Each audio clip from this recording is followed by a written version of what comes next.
Hey guys, in this video I'm going to show you how to fix Verizon Fios TV remote not working. If you find this video helpful, please consider to like this video and subscribe to my channel. In saying that, let's just jump straight into the video. So the first fix here is check the batteries in the remote itself. So ensure the remote has fresh, properly installed batteries.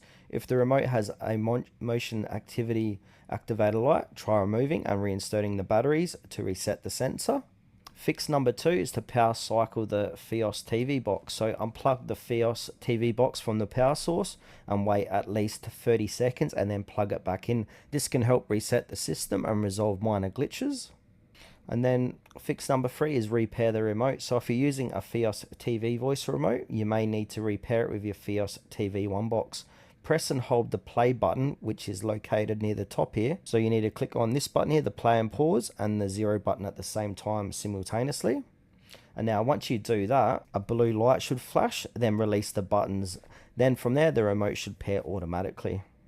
And also, so if the remote isn't controlling your TV's volume or power, you might need to reprogram it. So just follow along here. So go to navigate to menu, click settings, click voice control, Fios TV remote, program voice remote, and then choose automatic setup. If that doesn't work, try manual setup and enter your TV's brand and model information. And I've got some additional tips here. So if the remote's motion sensor isn't activating the light when picked up, try removing the batteries for 5 seconds and then reinserting them. This can reset the sensor. And now consider using a remote from another room to see if the issue is with the remote or the box itself. So it's a good way to troubleshoot that. And then alternatively, you can reset the remote through the box settings. And if you tried all these steps that I've outlined and the remote is still not functioning, it might be defective. So Verizon remotes are typically under warranty for a year. So consider contacting Verizon support for a replacement.